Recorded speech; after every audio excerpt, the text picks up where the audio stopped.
McDonald, and I'm here to introduce you to Madeline Breckinridge. Madeline was born in May 1872 in Franklin County, Kentucky. But she grew up at Ashland, which was the home of her great-grandfather, U.S. Senator and three-time presidential candidate, Henry Clay. Madeline grew up with a great sense of history with such a grandfather, and on her father's side, the McDowells were also very famous in Kentucky history. As a young lady, she had free reign, she hunted, she played tennis, she danced, she was very active, she's quite the social butterfly. But later on, she became ill with tuberculosis and she had her foot amputated. This also led to a more serious turn for her.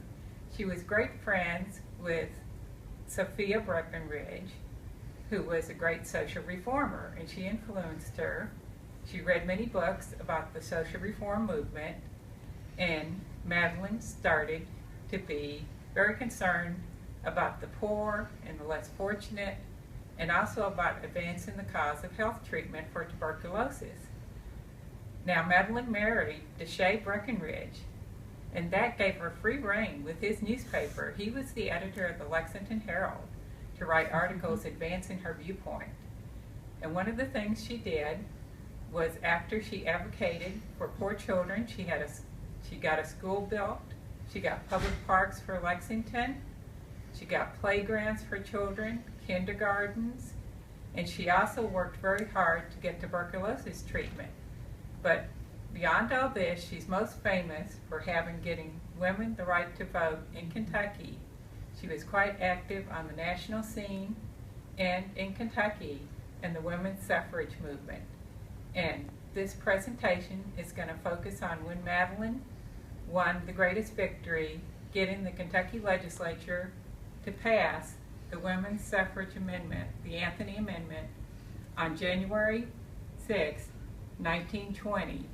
And this is the next day when she's going to give a reception at her ancestral home, Ashland, for the women who have helped her with this movement. And there's going to be 150 people show up at the house today. Great. Good. I'd like to introduce you to the room.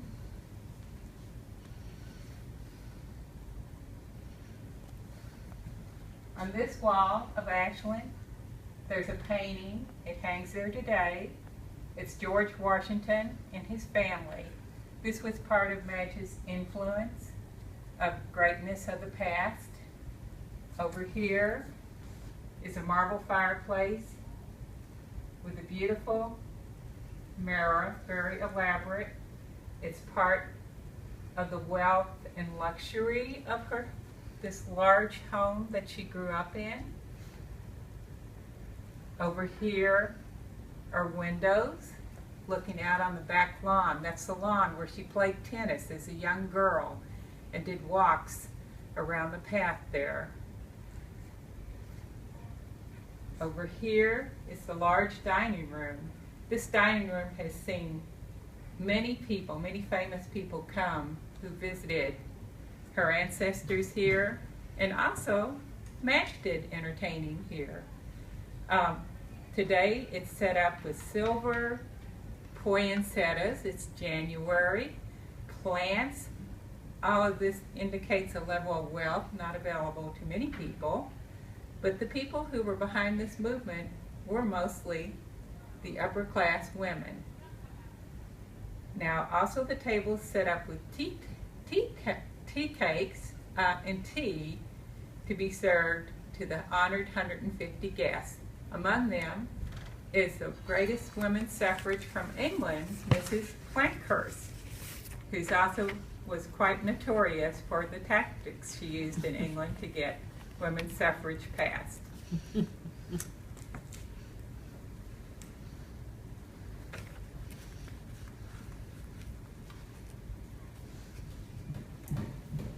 Hello. Oh yes, I'm Madge Breckinridge, and I'm happy to meet you, Mrs. Pine. So you came with Mrs. Plankhurst? Is she here yet? Oh, yes, I see that. Look at all this beautiful stuff. My sister Nettie has done such a wonderful job setting this up. I've been so busy, I haven't been able to do anything but get the women's suffrage vote through. And you know, that was a great day yesterday when they finally passed it, although you would have thought that Rome was come in the form of the federal government, the way some of the men objected to the federal powers. But the Anthony Amendment, the 19th Amendment, it would do no different than the 14th. And the 14th Amendment should have given women the right to vote, but of course they said it didn't because states have the right to decide who votes. That's until the Anthony Amendment. Now we all wanted the state's amendment to pass, and my cousin Laura Clay, she's not here today, but that's what she wanted. She wanted states to pass the amendment. And we worked on it and worked on it, but the states weren't going to do it. Now, everywhere I went, Laura was there before me telling the legislatures, oh, pass the States' Rights Amendment. Don't do this 19th Federal Amendment. But I couldn't help that. We had to get what we could get. And what we could get this time, after so long of the struggle, ever since the first court case was filed, after the 14th Amendment passed, and they said women were not included, that former slaves were, but not women, that we had to have the right to vote. So we've done everything we could do. Mrs. Pine, we're so happy. And I see Mrs. Plankhurst is coming. Yes, come in, Mrs. Plankhurst. We're so happy you're here, and you're going to tell us tonight more at the Opera House, I'm sure. Please have some tea. All the rest of the women are coming, too. There's so many of them. And here they are. They're all coming in. Welcome, everyone. Welcome. We're so glad to have you. Please help yourself to the tea cakes. And Mrs. Plankhurst right here, please greet her. I know you want to see her. Because when I talked to the National Women's Association of Suffrage president, she said, why are you bringing Mrs. Plankhurst? And I said, she's the best Barnum and Bailey draw we could get. And look, you are all here today, and you'll all be here at the Opera House tonight because Mrs. Plankhurst is so infamous. But aren't we all infamous now? We can vote. We can vote. We can vote. We can have a decision. How long has this been? And I know many of you asked more about how this happened. And even though you were here in Kentucky and many of you worked with me, some of you from elsewhere you may not know. So let me tell you, I am Madge Breckinridge. I was born Madge McDowell. And this is the accumulation of so many years of struggle, and I cannot go without mentioning my dear cousin Laura Clay. And I know she's not here, and many of you are asking about her.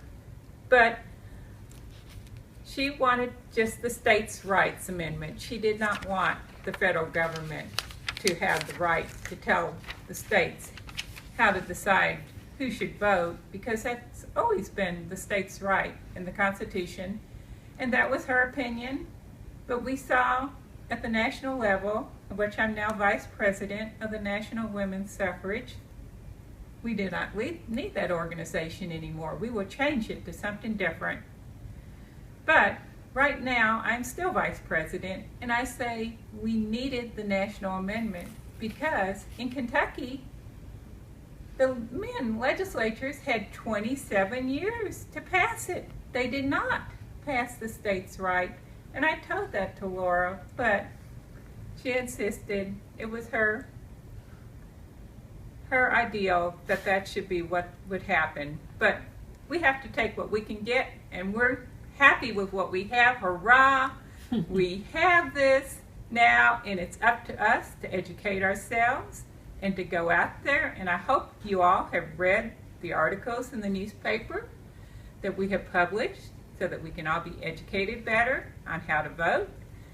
And I know those of you who went with me to lobby the legislators, leaving here Lexington at 6 a.m., sometimes by horse and carriage, sometimes on the railroad, to go visit these legislators, I can't say that we didn't twist a few arms, but most of them came around and they were all in line to do it. Now, we do have a Republican legislature for probably only the second time in Kentucky history, and we'll have to give them credit for passing it.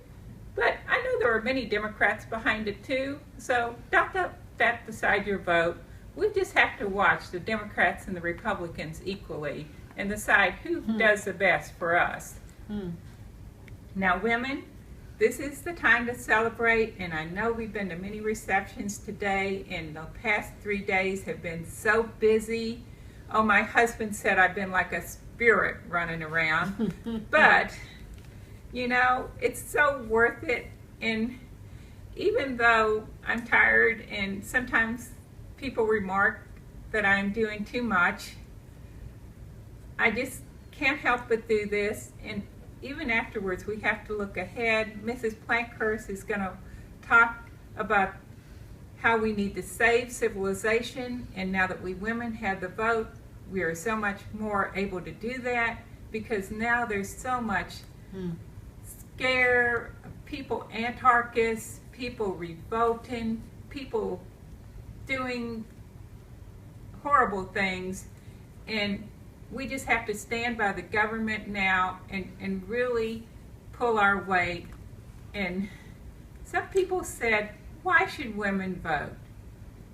Well, once upon a time, the government didn't do anything but offense and defense. But now, it gets into everything. And when the government started getting into education and social welfare, that was a women's sphere.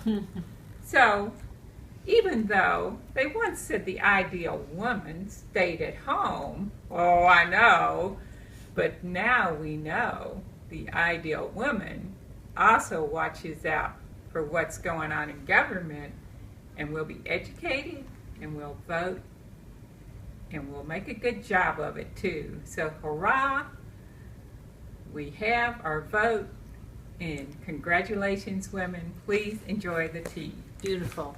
Bravo.